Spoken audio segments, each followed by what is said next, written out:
Jimmy couldn't stop for 2 hours that we're doing this show to not eat. Is that where he is? He's off eating? He's either eating or taking a leak. The guy is just a mess. He comes running on stage. He's like, did you guys try these cookies? They're unbelievable. Yeah, he came running past going, oh, these cookies are unbelievable. And then I'll have Oprah, Tony, Happy New Year. There he is, Ted Nugent. Ted. And then later... Did you guys miss me? Not at all. Yeah, of course we Nice to did. see you, little monkeys. You guys, you give us great radio. But really fast, and I'll have to hear about it later with Jimmy. Like, why am I so fat? I'm a disgusting man, blah, blah, blah. Because he's eating cookies but he ran at every right for spare moment. Yeah, he ran right for the cookies as soon as we took a break. Ted's got the winter look going. It's like Santa Claus with a clock, man. How you guys doing? Were you able to get any guns in here or what? Who, me? Yeah. No, peace and love's my thing. That's it. Peace and love. Peace and love when you travel? Yeah, you want a Pez? Oops, wrong one, sorry. The firearms convention? No, please. I thought this was the SHOT Show. The SHOT Show? Yeah, that's the shooting. It's actually coming up in a couple weeks. I come here every year for that. It's the Shooting, Hunting, Outdoor TED Show. And it's like an absolute tsunami of hardware and sporting goods and weapons of mass protein construction. Pick up and some here's things. a statistic to chew on for a second. The most deadly shooting in America was the Washington, D.C. sniper. How many rounds per victim? 1.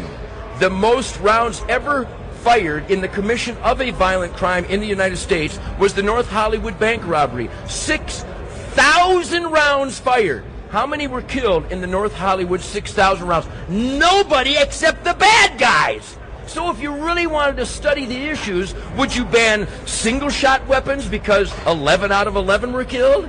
Or would you ban machine guns because 0 good guys were killed out of 6,000 rounds? I'm telling you, it's a scramble to feel good instead of do good. I think a lot of people also say, though, if it was made more available to the general public... they are available. Join the NRA. All you have to do is join the NRA. And the statistics come from the FBI, the Bureau of Alcohol, Tobacco, and Firearms, and all these agencies in the global community, which suck, by the way. If you're a global community member, eat me. The UN tried to find information to ban private ownership of guns. And then when they finished their study, they tried to hide it because the study concluded that in Rwanda and the Sudan, where no one's allowed to own guns, all the citizens are dead because they couldn't defend themselves. I'm in shock. He's turning into the devil in front of us. Meanwhile, in Cody, Wyoming, how many carjackings have happened this week?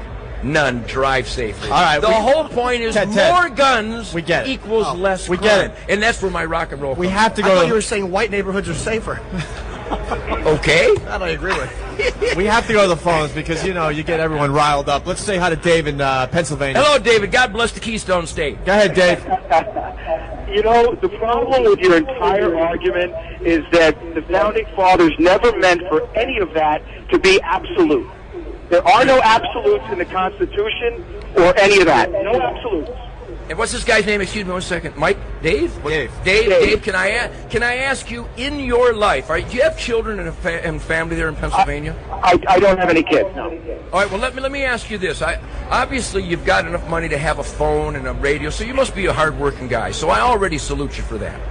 Do you think it is an absolute? I am convinced beyond a shadow of a doubt that it is an absolute, conclusive truth that I, as an individual, have the right to defend myself right now. Do you agree with that absolute? Yes. Case closed, drive safely. What you said before was you have the right, if you encounter evil, that you have the right to cut them in half. You don't. You don't have that yes, right. I do. Yes, No, I you do. don't. No, you Of don't. course I do. Define evil. Define evil. Define evil. Evil is something that would compromise my well-being, possibly my life, or that of an innocent. He's talking about, evil to me. if your life is being threatened, you have an absolute right to defend yourself, and if that means killing them. I agree with that. I agree with that. There's your absolute. There's an. So already we got 2 absolutes going. What you may see as a threat may not be a threat at all. It may be in your mind. No, not true. Not true. A rational threat. What Ted Nugent decides is a threat, I assure you, is a threat. And if it's not, it'll be dealt with in court anyway. Well, how about not only that, but if it's not a threat, and not only that, but Dave, will you be there to advise me? He's out.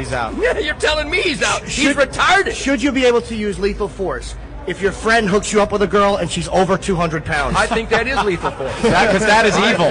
I think tit for tat. Hey, we got to go to Rev in New Jersey, another one. Go ahead, What's Rev. up, guys?